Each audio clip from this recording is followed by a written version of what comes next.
On February 16, 1943, in Berlin's Plötzensee prison, an American woman stood before a guillotine. Her name was Mildred Harnack.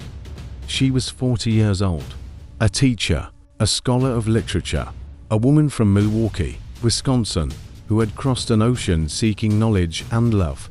But on this February morning, she would become something else entirely.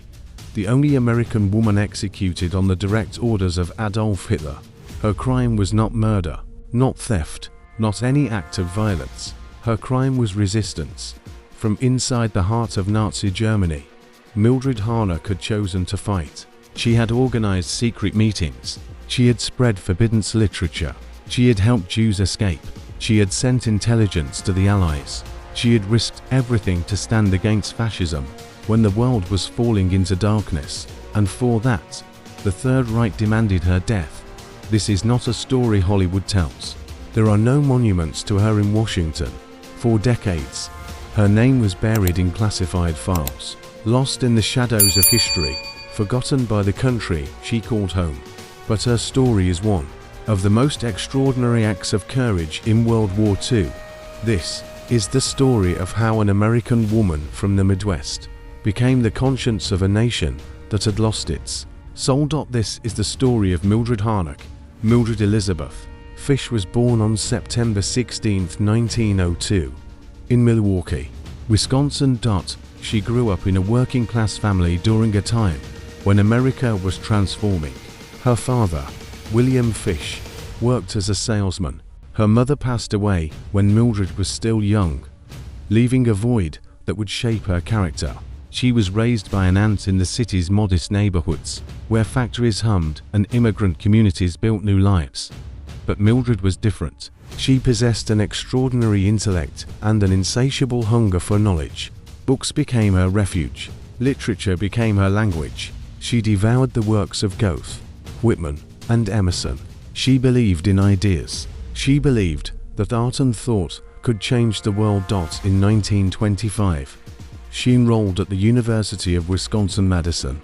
There, she studied English literature and became immersed in the academic world. She was serious, focused, and deeply passionate about teaching. Her professors recognized her brilliance. She was not content with surface understanding. She wanted to explore the depths of human expression, the power of words, the way literature could illuminate truth. It was during these years that she met Arvid Harnack. Arvid was a young German scholar who had come to Wisconsin on a Rockefeller Fellowship. He was studying economics and law, researching the American economic system. He was tall, reserved, intellectual. He came from a distinguished German family with deep roots in academic and civil service life. His family had produced professors, theologians, and thinkers. Mildred and Arvid were drawn to each other immediately. They shared a love of ideas, of literature, of the belief that education could elevate humanity. They discussed philosophy late into the night. They walked through Madison streets, debating Marx and Mill, Goethe and Jefferson. They were two minds perfectly aligned. On August 6, 1926, they married. It was a quiet ceremony, a union built not on convention, but on shared ideals. Mildred took his name. She became Mildred Harnack, and with that name, she tied her fate to Germany. After their marriage, they remained in the United States for several years. Mildred continued her studies and began teaching. Arvid completed his research, but Europe called them back. Arvid had professional obligations in Germany.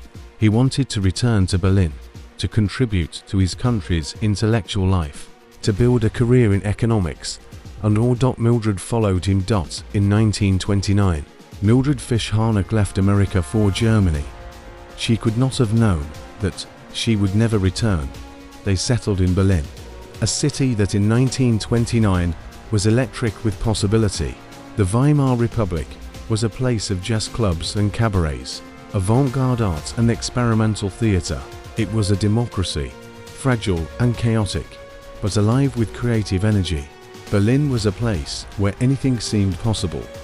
Mildred began teaching English and American literature at the Berliner Gymnasium, an evening school for working adults.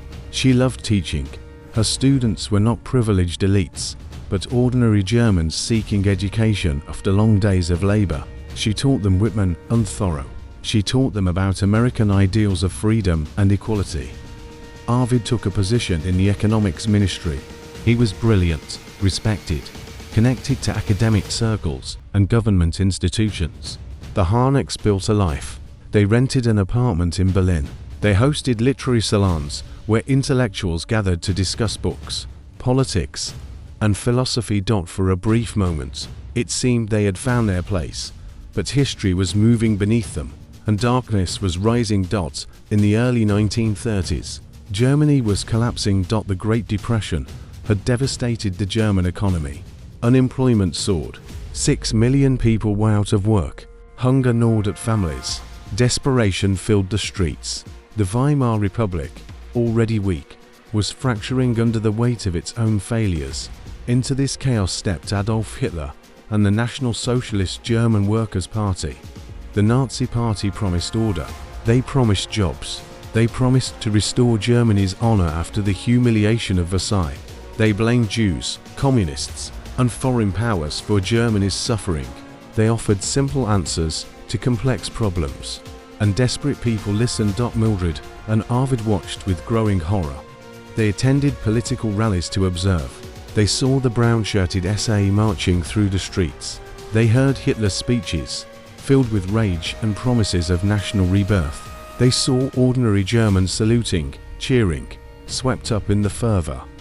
On January 30, 1933, Hitler became Chancellor of Germany. Within weeks, democracy died.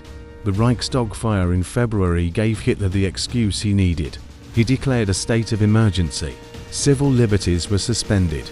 Political opponents were arrested. The Enabling Act passed in March, giving Hitler dictatorial powers. Opposition parties were banned. Books were burned. Jewish businesses were boycotted.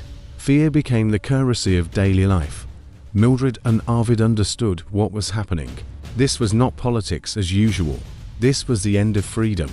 The university where Arvid worked began purging Jewish professors.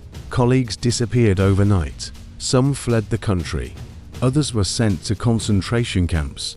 The intellectual community that had once thrived in Berlin was being systematically destroyed. Mildred's classroom changed too. She was told what she could and could not teach. American literature was viewed with suspicion. Anything that promoted liberal democratic values was dangerous. Her students grew quieter. Some stopped coming. Others showed up in Nazi uniforms, watching, reporting. The Gestapo, Hitler's secret police, was everywhere.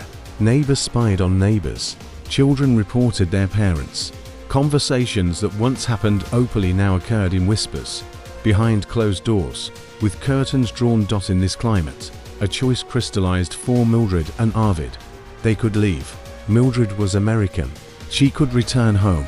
Arvid had connections. They could emigrate, start over somewhere safe. Or they could stay and fight. Many of their friends were leaving Germany. Jewish colleagues, political activists, intellectuals who saw no future under Nazi rule. The exodus was massive. Germany was bleeding its best minds. But Mildred and Arvid chose differently. They chose to stay. They chose resistance.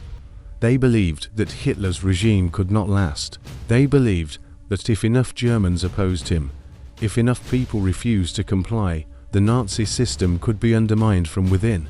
They believed that silence was complicity, and so, in the shadow of swastikas and surveillance, they began to organize. It started small.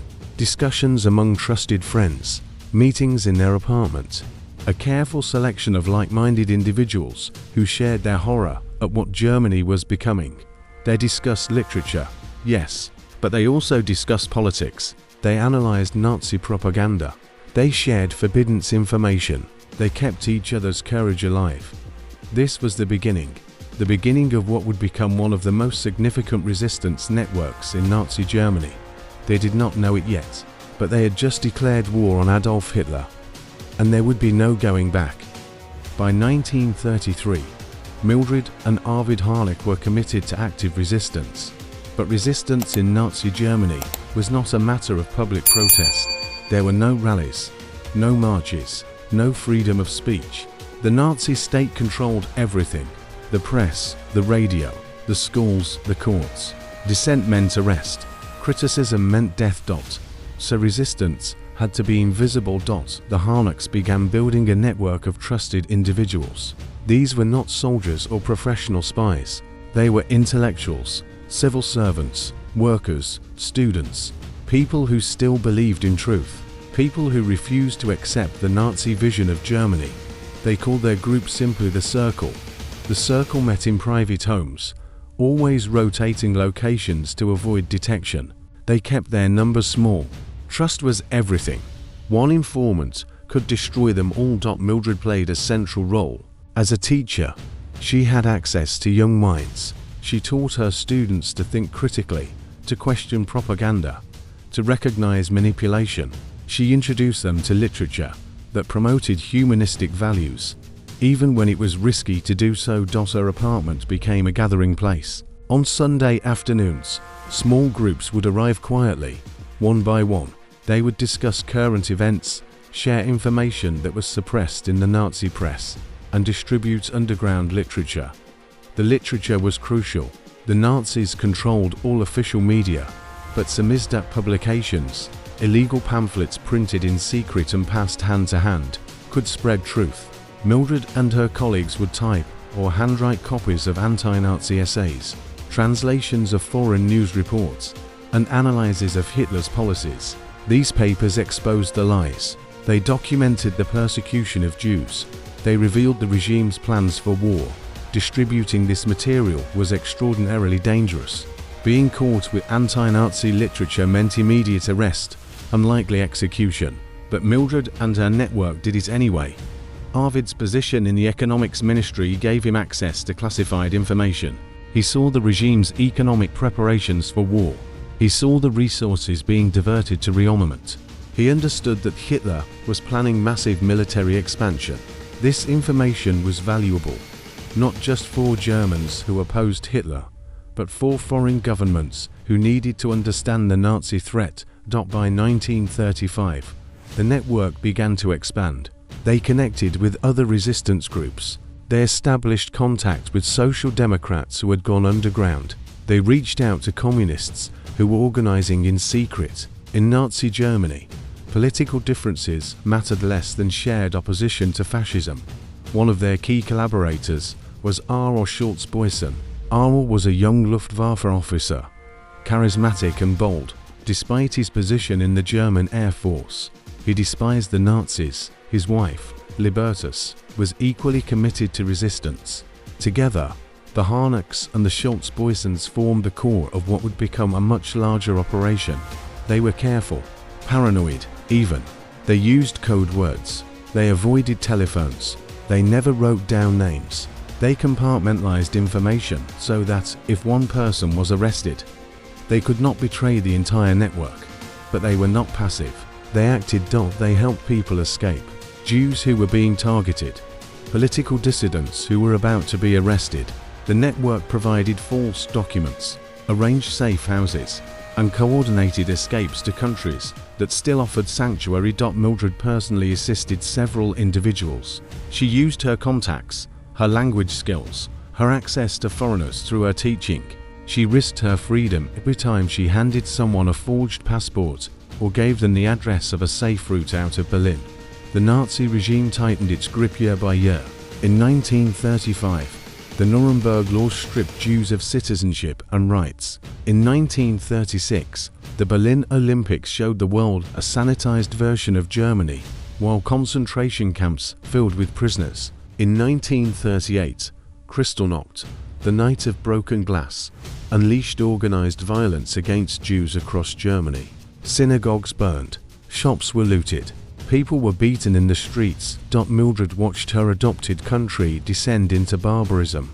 She could have left. At any point, she could have claimed her American citizenship and returned to safety. Her family in America begged her to come home. They sent letters warning her of the danger. They did not understand why she was staying in a country that was becoming a nightmare.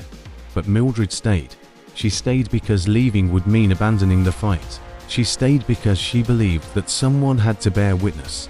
She stayed because she loved David, and he could not leave. She stayed because resistance was not just an action, but an identity. By 1938, Mildred Harnack was no longer just an American teacher living in Berlin. She was a resistor, a conspirator, a woman who had chosen to stand against one of history's greatest evils. And the stakes were about to grow much higher. By 1938, the resistance network that Mildred and Arvid had helped build was becoming something much larger. Would eventually be given a name by the Gestapo, a name that would echo through history: the Red Orchestra. The name was a Nazi creation, a piece of propaganda. Red, because the Gestapo believed the network was controlled by Soviet communists. Orchestra, because they used musical metaphors for espionage operations, with radio operators called pianists and leaders called conductors. But the Red Orchestra was not simply a Soviet spy ring. That characterization was Nazi propaganda, repeated during the Cold War for political reasons. The truth was more complex. The Red Orchestra was a diverse resistance network made up of Germans who opposed Hitler for different reasons. Some were communists, yes. Some were social democrats. Some were Christians motivated by moral conviction. Some were nationalists who believed Hitler was destroying Germany. They were united not by ideology, but by their opposition to fascism. Mildred's role in this network was substantial. As an American, she had a unique position. She could move in circles that were close to German resistors. She had diplomatic contacts. She could communicate with foreigners without immediately arousing suspicion. She could access information and pass it along. Her teaching position provided perfect cover. Evening classes meant she was out of her apartment regularly. Students came and went. Meetings could be disguised as study groups. Her work required her to stay informed about literature and culture, which meant she had legitimate reasons to read foreign publications and maintain international correspondence. But beneath this ordinary surface, Mildred was engaged in extraordinary activities. She became a courier. She carried messages between different cells of the resistance. Information had to flow, but it could not be written down or transmitted electronically without risk of interception. So it moved through human beings, memorized and repeated, passed in whispered conversations and coded letters. She assisted in intelligence gathering. Arvid had access to economic data from the Reich Economics Ministry. He knew about production quotas, resource allocations, and strategic planning. This information revealed Hitler's military intentions. It showed which industries were being expanded, which materials were being stockpiled, where infrastructure was being built to support military operations. This intelligence needed to reach people who could use it. By 1940, that meant the Soviet Union and, potentially, the United States and Britain. After years of appeasement, after the Munich Agreement had sacrificed Czechoslovakia, after the Nazi-Soviet pact had shocked the world, war had finally come. Germany invaded Poland in September 1939. Britain and France declared war. Europe was burning. And inside Germany, the Red Orchestra was trying to undermine the Nazi war machine. Arl Schulz-Boysen, with his position in the Luftwaffe, had access to military intelligence. He knew about Air Force deployments, aircraft production, strategic targets. He shared this information with the network.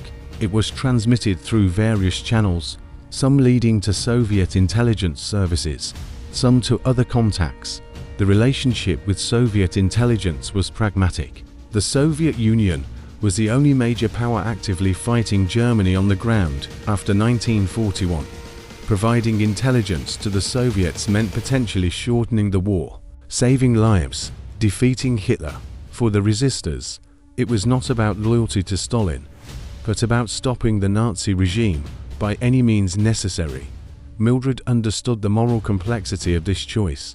The Soviet Union was itself a brutal dictatorship, but in 1941, after Hitler invaded the Soviet Union in Operation Barbarossa, the Soviets were the ones fighting and dying to stop the Wehrmacht. The Western Allies were important, But they were not yet fighting on the continent. The calculation was stark. Help the Soviets bleed the German army, or watch Hitler conquer all of Europe. The network expanded to include over 100 people. There were civil servants who leaked documents, factory workers who committed sabotage, journalists who spread information, artists who created underground culture, women who harbored fugitives, soldiers who fed intelligence from the front. It was a shadow army, fighting a shadow war. Mildred's apartment remained a hub. People came with information. She helped analyze it, translate it, determine its importance. Her command of English and German made her valuable for processing intelligence that needed to reach American or British contacts. Her literary skills meant she could write clear, concise reports that conveyed complex information efficiently. She also continued her humanitarian work. As the war progressed and Nazi persecution intensified, more people needed help escaping. Jewish families facing deportation, political prisoners who had escaped, forced laborers who wanted to flee. The network provided assistance when possible, though the options were increasingly limited as Germany conquered more territory and sealed its borders. The risks grew daily. The Gestapo was sophisticated and relentless. They had vast resources, networks of informants, torture chambers to extract confessions. They monitored mail, tapped phones, followed suspects. They infiltrated groups with double agents. Every member of the Red Orchestra knew that discovery meant death, not arrest and trial, but torture and execution. The Nazis did not imprison traitors, they killed them. Mildred lived with this knowledge every day.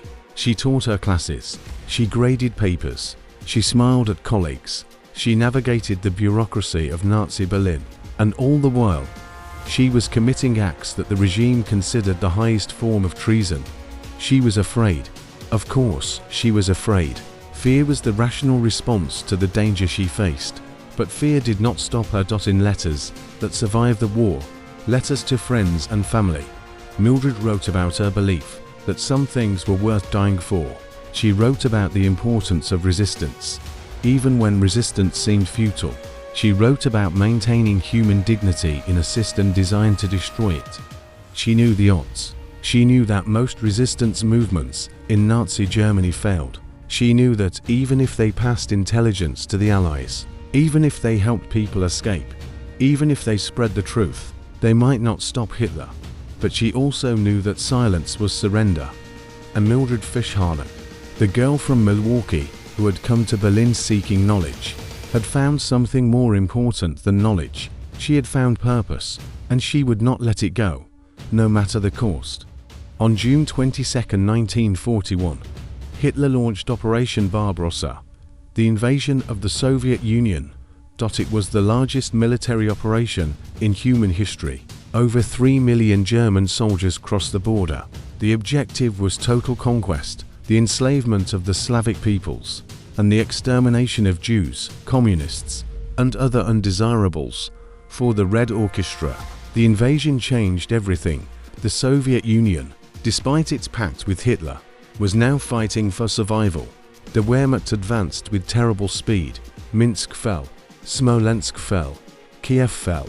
German armies pushed deep into Soviet territory, leaving scorched earth and mass graves behind them. The resistance network intensified its efforts. Intelligence about German military operations was now more valuable than ever. Troop movements, supply lines, strategic plans, any information that could help the Red Army slow the German advance was critical. Arvid had access to economic intelligence that revealed production capabilities and resource constraints. This information could help Soviet planners understand German vulnerabilities. R. Schultz-Boysen had military intelligence from the Luftwaffe. Together, the network compiled reports and found ways to transmit them. Radio communication became essential. Several members of the network, including Hans Korpi, operated clandestine radio transmitters. These pianists sent coded messages to Soviet intelligence handlers. It was extremely dangerous work. The Gestapo had radio detection equipment. They could triangulate the source of transmissions. Radio operators had to be mobile, brief, and constantly vigilant, Mildred's role evolved. She helped encode messages, translating German technical documents into formats that could be transmitted. She assisted in recruiting new members, carefully vetting individuals who might be sympathetic to the cause. She maintained the social networks that allowed the resistance to function, hosting gatherings that seemed innocent but served as coordination meetings. But the war also made everything harder. Berlin was increasingly militarized. Security checks were everywhere. Civilians were required to carry identification papers. Movement was restricted. Food was rationed. The population was mobilized for the war efforts. Everyone was supposed to be supporting the Reich. Suspicion was endemic. The Gestapo encouraged denunciations. People were rewarded for informing on their neighbors. A careless word could lead to investigation. A suspicious pattern could lead to surveillance. The Red Orchestra tried to adapt. They reduced the frequency of meetings. They used more dead drops and less direct contact. They created new code systems. They rotated safe houses. But the Gestapo was closing in dots in 1941 and early 1942. Several resistance groups in Germany were discovered and destroyed. The Gestapo was getting better at detecting underground networks. They were breaking codes, turning informants, connecting dots. The members of the Red Orchestra, they were living on borrowed time. Meanwhile, the humanitarian crisis was escalating. The deportation of Jews from Berlin began in October 1941. Thousands were rounded up and sent to ghettos in the east, and from there to extermination camps. The Holocaust was entering its most lethal phase. The Red Orchestra tried to help. They warned people who were about to be arrested. They provided hiding places for some. They forged documents, but there was so little they could do against the industrial machinery of genocide. The scale of the killing overwhelmed any individual effort at rescue. Mildred witnessed the disappearance of her Jewish colleagues and students. People she had taught, people she had shared meals with, simply vanished. Their apartments were sealed. Their names were removed from rolls. They were erased. She wrote about this in private notes. She described the moral agony of watching atrocities unfold and being able to do so little. She questioned whether their resistance mattered at all. When the killing continued, when the war ground on, when Hitler seemed unstoppable. But she continued anyway. In early 1942, the network learned of plans for new military offensives. They transmitted what they could. They compiled reports on industrial production, on civilian morale, on vulnerabilities in the German rear. They tried to be useful to the Allied cause. They also continued their work spreading information inside Germany. They produced leaflets exposing the truth about the war, about German losses on the Eastern Front that the Nazi press concealed, about the reality of concentration camps. They left these leaflets in public places, in phone booths, in train stations, small acts of defiance that reminded Germans that not everyone believed the propaganda. The psychological toll was enormous, living a double life, constantly afraid, constantly vigilant, watching friends disappear, knowing that every day might be your last. Several members of the network suffered breakdowns. Some withdrew. A few even committed suicide rather than continue under the strain. But the core group persisted. Mildred, Arvid, Aurel, Libertus, and dozens of others. They persisted because they had come too far to stop. They persisted because someone had to bear witness. They persisted because resistance was its own justification, regardless of outcome. In the summer of 1942, the Gestapo made a breakthrough. They intercepted and decoded several radio transmissions from the Red Orchestra. The messages did not immediately reveal names, but they provided clues. The Gestapo began to connect patterns. They identified possible locations. They started surveillance. And then, in August, they got lucky. A member of the network, under surveillance for another reason, led them to a meeting. From that meeting, the Gestapo identified other members. From those members, they traced connections. The network began to unravel. On August 30, 1942, Aurel Schultz-Boysen was arrested. On September 3, Libertas was arrested. On September 7th, the Gestapo came for Arvid Harnack, and on that same day, they came for Mildred. The knock on the door came in the early morning. There was no warning, no chance to run. The Gestapo entered the apartment, searched it, and took Mildred and Arvid into custody. Mildred Harnack, the American who had spent 13 years building a life in Germany, who had fought against Hitler with every tool she had, was now a prisoner of the Nazi state. And the final chapter of her story was about to begin. Mildred and Arvid were separated immediately after their arrest. They were taken to Gestapo headquarters on Prince Albrechtstrasse, a building that had become synonymous with terror in Nazi Germany. The basement held interrogation rooms and cells. Thousands had been tortured there. Many had died there. Mildred was placed in solitary confinement. The cell was small, cold, and dark. A narrow cot, a bucket, no windows, no sound except the occasional scream from other prisoners being interrogated. The Gestapo's methods were systematic. First came isolation, meant to break the prisoner's spirit. Then came interrogation, which could be verbal or physical. They wanted names. They wanted to map the entire network. They wanted to destroy every branch and root of the Red Orchestra. Mildred was interrogated repeatedly. She was questioned about her activities, her contacts, her knowledge of the network's operations. The Gestapo already knew a great deal. They had arrested dozens of people. They had seized documents, decoded messages, extracted confessions through torture. But Mildred revealed as little as possible. She admitted to political discussions, to reading forbidden literature, to sharing anti-Nazi opinions. These were crimes, yes, but lesser ones. She tried to shield others, to minimize the extent of the network, to protect people who had not yet been arrested. It is documented that Mildred was not subjected to the most severe physical torture, perhaps because she was American, and the Gestapo was initially uncertain how to handle her. The United States had entered the war in December 1941 after Pearl Harbor, so Mildred was now an enemy ally as well as a suspected traitor. Her case was politically sensitive, but psychological torture was constant. She was threatened with execution. She was told that Arvid had confessed everything, that others had betrayed her, that resistance was futile. She was left alone 4 days, then interrogated 4 hours. Sleep deprivation, no access to legal counsel, no communication with the outside world. Arvid was interrogated more harshly. As a German national who had held a position in the government, his betrayal was seen as particularly egregious. He was beaten. He was pressured to provide names and details. He tried to protect Mildred, claiming that she had minimal involvement, that she was merely his wife and not a central figure in the resistance. But the Gestapo knew better.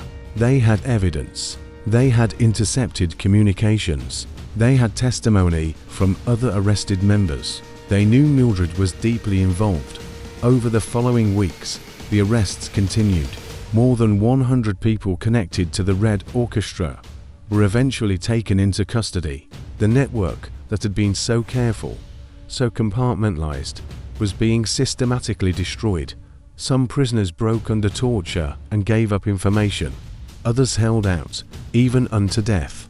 The Gestapo extracted a mosaic of confessions that revealed the scope of the operation, the intelligence gathering, the radio transmissions, the assistance to fugitives, the distribution of anti-Nazi literature. By October 1942, the Gestapo had built their case. The prisoners would be tried before the Reich court-martial, the Nazi judicial system, for cases of treason and military crimes. This was not a civilian court. It was a military tribunal designed to serve the regime's interests. Justice was not the objective. The outcome was predetermined. The trial began in December 1942. Nearly 50 defendants were brought before the court. They stood accused of high treason, espionage, and undermining the war effort. The charges carried a single penalty: death. Mildred and Arvid were tried together. They stood in the courtroom, gaunt from months of imprisonment, facing judges in Nazi uniforms. There was no real defense allowed. The proceedings were a formality, a public declaration of the regime's victory or its enemies. Mildred remained composed. Witnesses described her as dignified, refusing to show fear. When asked to speak, she defended her actions on moral grounds. She stated that she had acted according to her conscience, that she could not remain silent in the face of injustice, that history would judge who was truly guilty. The judges were unmoved. On December 19, 1942, the verdicts were announced. Arnold Schultz-Boysen, death by hanging. Libertas Schultz-Boysen, death by guillotine. Arvid Harnack, death by hanging. Mildred Fish Harnack, 6 years imprisonment. The courtroom was silent. 6 years, not death. It was an anomaly in a trial where nearly everyone else received capital sentences. The reason for the lesser sentence was her American citizenship. The judges, or perhaps higher authorities, were uncertain. Germany was at war with the United States, but executing an American civilian, particularly a woman, might create diplomatic complications. It might be used as propaganda by the Allies. The decision was politically cautious. Mildred was returned to her cell. Arvid was taken to Plötzensee prison to await execution. On December 22, 1942, Arvid Harnack was hanged. He was 40 years old. He had spent his life seeking truth and fighting tyranny. He died with courage, reportedly calm until the end. Mildred never saw him again. She was not told immediately of his death. When she learned, she was devastated. The man she had loved for 17 years, the man she had followed to Germany, the man with whom she had built a life under resistance, was gone. She was alone now, an American prisoner in a Nazi cell, sentenced to 6 years in a regime that was losing the war and becoming more desperate, more brutal, with each passing month. She might have thought she would survive. 6 years was long, but it was not death. Perhaps she imagined that the war would end, that Germany would fall, that she might live to tell the story of what they had tried to do. But Adolf Hitler had other plans. When Hitler learned of Mildred's sentence, he was enraged. An American woman had been part of a resistance network operating in the heart of Berlin. She had passed intelligence to the Soviets. She had undermined the Reich, and she had received only 6 years imprisonment. It was unacceptable. Hitler demanded to know who had authorized such leniency. He called for the case to be reviewed. He wanted her retried. He wanted her executed. The Führer's will was absolute. What Hitler commanded, the Nazi state obeyed. In January 1943, Mildred's case was reopened. The legal mechanism was simple. The Reich court-martial had the authority to revise sentences if new evidence emerged, or if the original sentence was deemed insufficient. No new evidence was needed. The sentence was simply reconsidered under pressure from the highest authority in Nazi Germany. On January 16, 1943, Mildred was brought before the court again. This second trial was even more cursory than the first. The outcome was predetermined. The judges announced the revised verdict: death by guillotine. Mildred was returned to her cell to await execution. She had 1 month to live. In those final weeks, Mildred was allowed limited privileges. She could write letters, though they were censored. She was given paper and pen. She could receive visits from a chaplain. She wrote to her family in America. She wrote about her love for them, her regret that she would never see them again. She tried to explain why she had stayed in Germany, why she had chosen resistance, why she believed it had been worth it. She asked them not to hate Germany, but to remember that there were Germans who had opposed Hitler, who had fought for justice, who had died trying to stop the evil. She also wrote about Arvid. She wrote about their love, their partnership, their shared conviction that some principles were worth any sacrifice. She wrote that she was proud of what they had done, that she did not regret her choices, that she hoped history would remember them kindly. These letters are among the few surviving documents in Mildred's own voice from her final days. They are heartbreaking in their dignity and their acceptance of fate. She also requested certain books to read in her final days. Literature had always been her refuge. Even in a Nazi prison cell, awaiting execution, She turned to poetry and philosophy for comfort. The chaplain who visited her reported that Mildred was calm, resigned, but not broken. She did not beg for mercy. She did not curse her captors. She simply waited with quiet courage for the end. On the night of February 15, 1943, Mildred was moved to Plötzensee prison, the execution facility, where Arvid had been killed 2 months earlier. Plötzensee was a place of industrial death.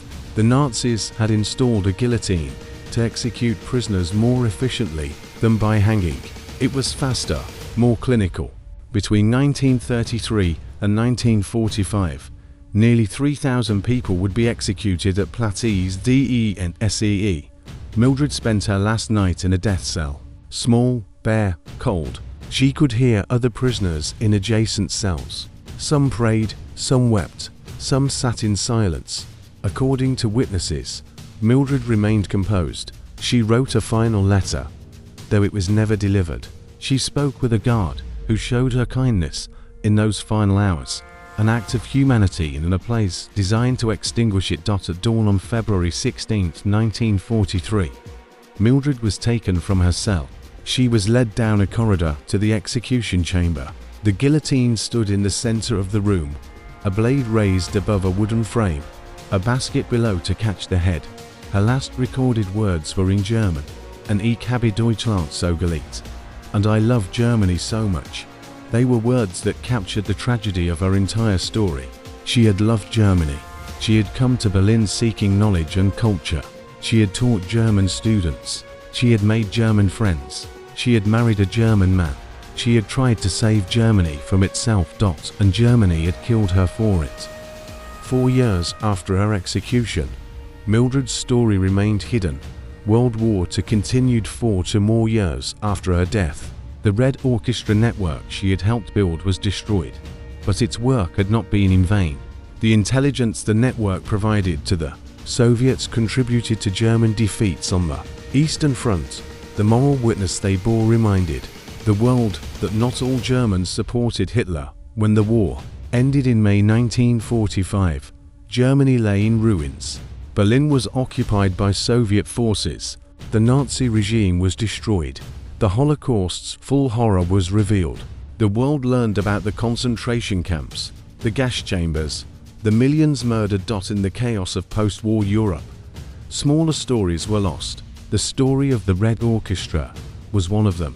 Mildred's family in America knew she had died. The State Department eventually informed them, but they did not know the details. They did not know about the full extent of her resistance work. They did not know how she had died or why. The files were classified. During the Cold War, the Red Orchestra's story became complicated by politics, because some members had worked with Soviet intelligence, and because the Soviet Union was now America's enemy. The network was portrayed in the West as a Soviet spy ring, rather than a genuine German resistance movement. This characterization diminished the moral courage of people like Mildred, who had acted from conscience, not ideology. In East Germany, the communist government celebrated the Red Orchestra as anti-fascist heroes. Streets were named after Arvid Harnack and Arl Schulz-Boysen. Memorials were built, but this recognition was selective and politically motivated, emphasizing communist members while downplaying others. In West Germany, the story was ignored or minimized. Many Germans wanted to forget the Nazi period entirely. Acknowledging resistance movements was uncomfortable because it raised questions about why more Germans had not resisted for decades. Mildred Harnack was largely forgotten. No American monuments bore her name. No history books told her story. She was a footnote, if mentioned at all, in accounts of World War II. But slowly, historians began to recover the truth. In the 1960s and 1970s, scholars gained access to previously classified files. They interviewed survivors of the Red Orchestra. They pieced together the network's activities from Gestapo records, trial transcripts, and personal documents. The real story began to emerge. The Red Orchestra was not simply a Soviet spy operation. It was a diverse resistance network motivated by moral conviction. Its members were not traitors, but heroes who had risked everything to oppose tyranny. And Mildred Harnack's role was central. In 1986, the German Democratic Republic posthumously awarded Mildred the Order of the Red Banner, one of the Soviet Union's highest honors. It was recognition, but it came from a government that no longer exists and that had its own political motivations. After German reunification in 1990, a new generation of Germans began to reckon more honestly with their history. Memorials to the Red Orchestra were established in Berlin. Plötzensee prison, where Mildred was executed, became a memorial site. In 2002, on the 100th anniversary of Mildred's birth, the University of Wisconsin-Madison, where she had studied, held a commemoration. Scholars presented papers on her life and work. Her family members attended.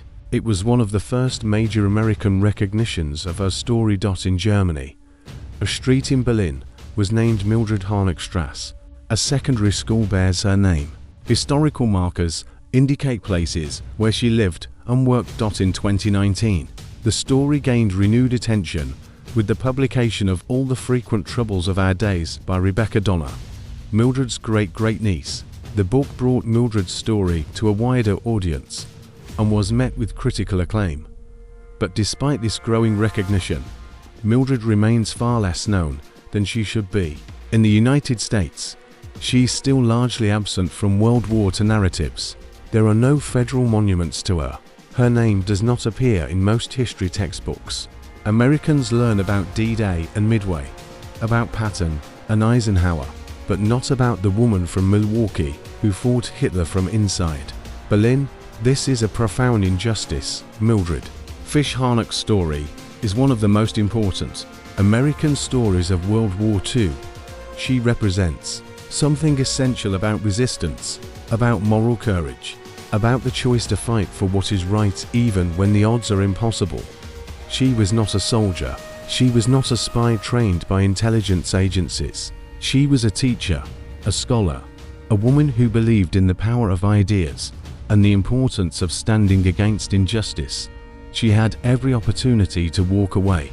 She could have returned to America before the war. She could have remained silent and survived. She chose instead to fight, and she paid the ultimate price. Her story raises uncomfortable questions. How many of us would risk everything for our principles? How many of us would choose resistance over safety? How many of us would continue fighting even when defeat seemed certain? Mildred answered those questions with her life. Today, in an era when authoritarianism is rising again in various parts of the world, when propaganda and lies are used to manipulate populations, when courage is needed to speak truth to power, Mildred's story is more relevant than ever. She reminds us that resistance is possible even in the darkest times, that individuals can make a difference, that silence is a choice, and complicity is a choice, and that we always have the option to stand for what is right. She reminds us that the fight for freedom and justice is never finished, that every generation must choose whether to defend these values or let them slip away. And she reminds us that ordinary people can do extraordinary things. Mildred Fish Harnack was ordinary in many ways. She was not born into power or privilege. She was not a political leader or a military commander. She was a teacher from Milwaukee who fell in love with a German scholar and followed him to Berlin. But she became extraordinary through her choices. She chose to see the truth about Hitler's regime when many Germans did not. She chose to act when action was dangerous. She chose to continue when others gave up. She chose courage over fear, principle over pragmatism, resistance over surrender. And she chose to die rather than betray her convictions. On February 16, 1943, as the guillotine blade fell, Mildred Fish Harnack became more than a victim of Nazi terror. She became a symbol of what it means to live and die with integrity. She became a reminder that some things are worth any sacrifice. She became immortal. This is the story of Mildred Fish Harnack, the American woman who defied Hitler, the teacher who became a resistor, the only American executed on the Führer's direct order. Her story was buried for decades, hidden in classified files, obscured by Cold War politics, forgotten by the nation she came from. But her story deserves to be remembered. It deserves to be told to every student studying World War II. It deserves to be taught in American schools. It deserves monuments and memorials. It deserves a place in our collective memory, alongside the heroes we already honor. Because Mildred's story is not just about the past. It is about the present and the future. It is about the choices we face when confronted with injustice. It is about the courage required to stand against power. It is about the price of freedom and the cost of silence. If you found this story meaningful, please share it. Tell others about Mildred Harnack. Help bring her out of the shadows of history and into the light where she belongs. Like this video if you believe her story deserves to be remembered. Subscribe to this channel to support the work of recovering forgotten histories, of telling the stories that matter, of keeping alive the memories of those who fought for a better world. Mildred gave everything for what she believed in. The least we can do is remember her name. Thank you for watching. And remember, resistance is always possible, courage is always a choice, and history is written by those who refuse to be silent. In memory of Mildred Harnack, September 16, 1902, February 16, 1943, and I love Germany so much.